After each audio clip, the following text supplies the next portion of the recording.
अंग्रेजी छत्तीसगढ़ी में भाग 1।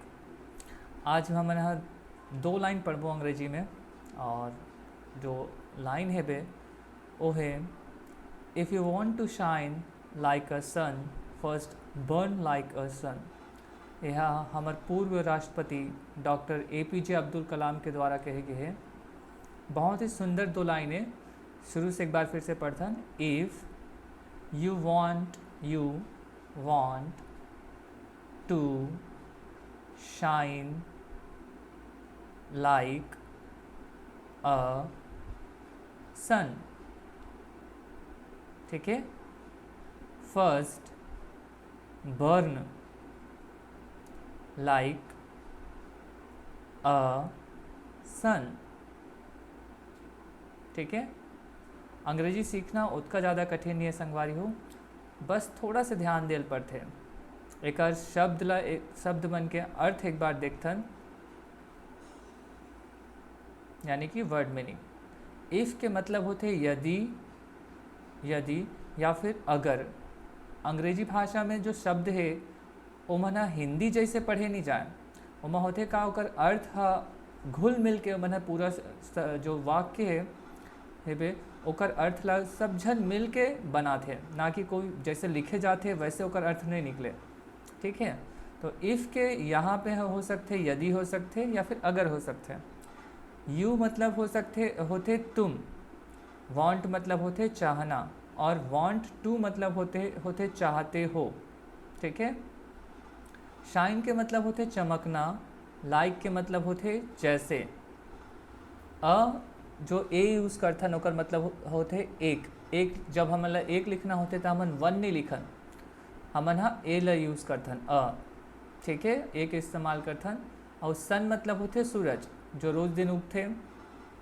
फर्स्ट यानी कि पहले, जैसे कनोल बोलथन ना हमन फर्स्ट आहे तो पहला आहे कथन।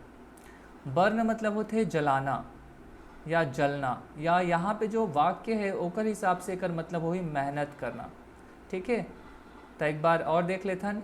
इफ़ यदि होते या फिर अगर हो सकते हैं। यू के मतलब हम ले वो तुम। वांट यानी वांट के मतलब का हुई चाहना, वांट टू चाहते हो। शाइन चमकना, लाइक जैसे, एक, सन सूरज, फर्स्ट पहले, बर्न जलना या फिर मेहनत करना।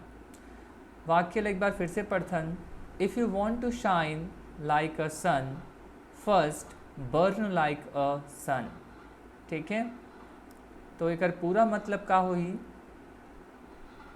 अगर तुम सूरज की तरह चमकना चाहते हो तो तुम्हें पहले सूरज की तरह जलना होगा, ठीक है। जो पहला लाइन है ओकर मतलब है if you want to shine like a sun, अगर तुम सूरज की तरह चमकना चाहते हो। दूसरा लाइन के है फर्स्ट बर्न लाइक अ सन, तो तुम्हें पहले सूरज की तरह जलना होगा। यहाँ देख सकते हो जो शब्द है तेकर मन के उसने अगर जमा देवन कि इफ़ के जगह अगर इफ़ के मतलब ला रख देवन, यू के जगह यू के मतलब ला रख देवन, वांट की जगह अगर वांट के मतलब ला रख देवन, तो कुछ उलट पुलट जैसे हो जाते वहाँ। अंग्रेजी के यही कमाल है कि वहाँ जैसे लिखे जाते ओकर मतलब है हिंदी में थोड़ा से अलग आते, ठीक है। एकर अर्थ ये निकाल सकते हमन अर्थात अगर जीवन में तुम्हें शिखर पर पहुँचना है तो तुम्हें कड़ी मेहनत करनी होगी, ठीक वैसे ही जैसे सभी विजेताओं ने किया है, ठीक है। और कई मतलब निकाल सकते हो ये वाक्य के। एक और मतलब एक निकाल सकते हैं हम, अगर सफलता के फल खाने हैं तो पहले अपने दिमाग को मेहनत से सींचना होगा, ठीक है। तो आज के कक्षा में बस इतना ही हमन सीखें। If you want to shine like a sun first burn like a sun, ठीक है। बस 2 लाइन करके अंग्रेजी बहुत आसानी से सीख सकते हो। तो आज के यहीं पे